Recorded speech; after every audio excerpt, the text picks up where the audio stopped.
નમસ્કાર વિદ્યાર્થી મિત્રો, હવે આપણે જોશું activity 11. Here are the 4 different situations. Work in pairs. Write any one dialogue in your notebook. Read it in front of the class. બરાબર છે. અહીં 4 પ્રકારની પરિસ્થિતિઓ આપેલી છે, અલગ અલગ છે. હવે તમારે એના ઉપર કોઈ એ ડાયલોગ છે ને તમારે એના ઉપર કોઈ લખવાનો છે. પાઠમાંથી શોધીને પણ તમે લખી શકો છો.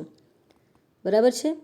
તેમાં ફર્સ્ટ છે a dialogue between Vandevi and the babul tree in the beginning. તો આમાં શું કહે છે કે કોઈ એવો સંવાદ તમારે લખવાનો છે વનદેવી અને બબુલ ટ્રી વચ્ચેનો હોય એવો, અને એ પણ બિગિનિંગ એટલે શરૂઆતનો. તો શરૂઆતની વાતચીત તમે પાઠમાંથી શોધીને લખી શકો છો, જે વનદેવી અને બાવળના ઝાડ વચ્ચે થાય છે તે. પછી સેકન્ડ છે a dialogue between the people and the babul tree. હવે આમાં કયો સંવાદ તમારે લખવાનો છે? તો કે બબુલ ટ્રી અને પહેલાં માણસો આવ્યા હોય જે એના ગોલ્ડન લીવ્સ લેવા, તો એ તમે પાઠમાંથી શોધીને લખી શકો છો. Third one a dialogue between the gods and the babul tree.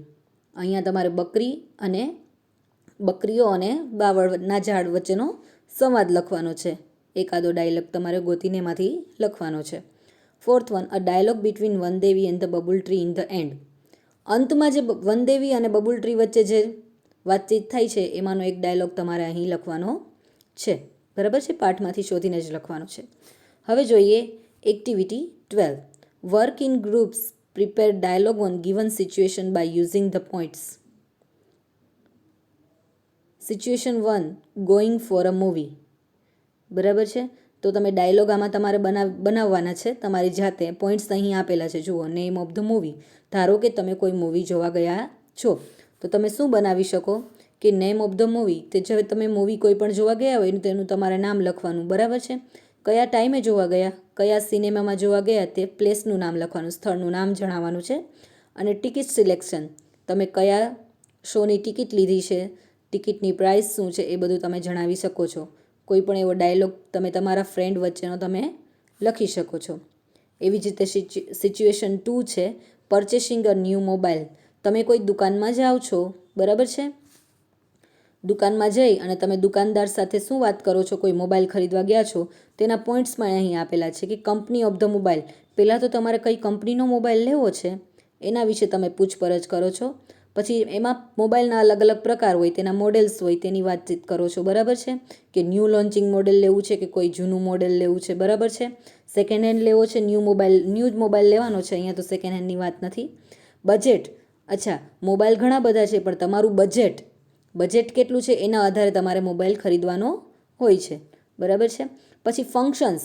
પછી તમે મોબાઈલની પસંદગી કરો છો તો તમે દુકાનદાર સાથે શું વાતચીત કરો છો કે આમાં કયા કયા ફંક્શન્સ છે, અમુક એપ્લિકેશન્સ છે, એ બધું તમે એના વિશે પૂછપરછ કરો છો.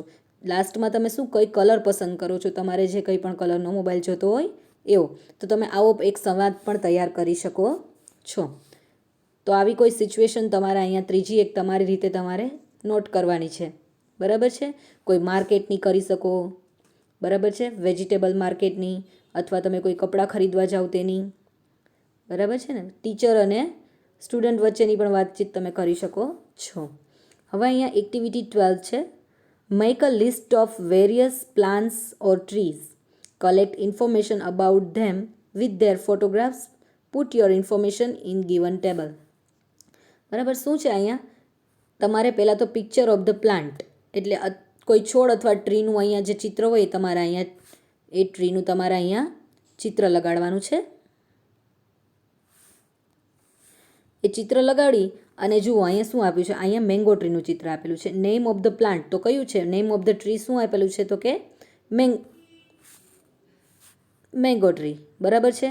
હવે કલર્સ ઓફ ધ પ્લાન્ટ અથવા ફ્લાવર, એના ફૂલ કે તેનું પ્લાન્ટનો છોડનો કલર કેવો હોય છે? તો કે ગ્રીન હોય છે, લીલા રંગના હોય છે. નેમ ઓફ ધ ફ્રૂટ, એમાં જે ફળ આવે છે એનું નામ શું છે? તો કે ભાઈ mango. Size of the leaves, એના પાંદડાઓની સાઇઝ એટલે કે કદ કેવું હોય છે? બહુ મોટા હોય છે, નાના હોય છે કે મીડિયમ? તો કે મધ્યમ હોય છે, એટલે કે મીડિયમ.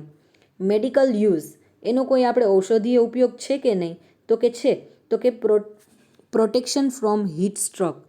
કોઈ પણ ઝાડ હોય લગભગ એનું એક ઉપયોગ તો હોય જ છે કે તે આપણને ગરમીથી બચાવ આપે છે. અધર યુસેજ કોઈ વધારાનો ઉપયોગ હોય એ પણ તમે લખી શકો તો કે ટુ મેક પિકલ્સ.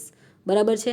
આપણે અહીંયા કાચી કેરીનો ઉપયોગ અથાણા માટે, પિકલ એટલે કે અથાણા માટે આપણે કરતા હોઈએ છીએ, એટલા માટે એનો વધારાનો એક યુઝ પણ અહીંયા લખેલો છે.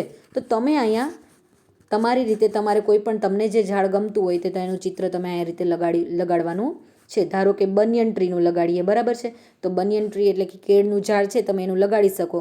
તો તેનું પહેલાં નામ લખવાનું અહીંયા તો કે બનિયન ટ્રી.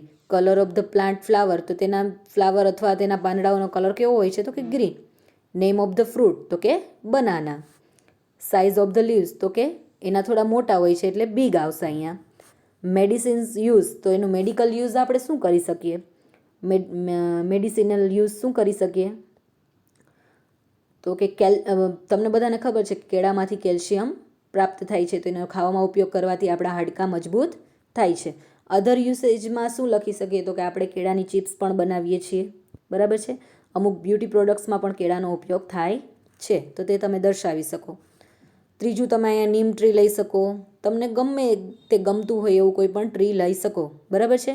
નીમ ટ્રીમાં પણ તમે એવી રીતના જ લખી શકો કે એનું નેમ ઓફ ધ પ્લાન્ટ તો કે નીમ ટ્રી, લીમડાનું ઝાડ. કલર તો કે green. Name of the fruit, તો એમાં તો શું આવે? નીમ સીડ આવે. બરાબર છે ને, લીંબોળી. સાઇઝ ઓફ ધ લીવ્સ તો એ મીડિયમ હોય, બહુ નાના નહીં, બહુ મોટા પણ ના હોય. મેડિકલ યુઝ કેવો હોય છે એનો તો કે તમને બધાને ખબર છે કે લીમડો કડવો છે પણ તેના ગુણ બહુ જ સારા હોય છે. બરાબર છે. તો કોઈ પણ એન્ટી ઓક્સિડન્ટ્સ અથવા એન્ટી બેક્ટેરિયલ કોઈ પણ પ્રોડક્ટ્સ બનાવવા માટે યુઝ કરી શકીએ છીએ. બરાબર છે. અને આ પણ પ્રોટેક્શન ફ્રોમ હીટ સ્ટ્રોક, ગરમીથી શીતળ છાંયો આપે છે. અને અધર યુસેજીસમાં પણ આપણે આ લખી શકીએ, કોઈ પણ ચામડીને લગતા રોગો હોય તો તેની દવા બનાવવામાં પણ આપણે યુઝ કરી શકીએ છીએ. તો અહીંયા આપણે યુનિટ 2ની બધી એક્ટિવિટીઝ અહીંયા પૂરી કરીએ છીએ. હવે નવા વિડીયોમાં આપણે નેક્સ્ટ લેક્ચર માટે મળશું. ધન્યવાદ.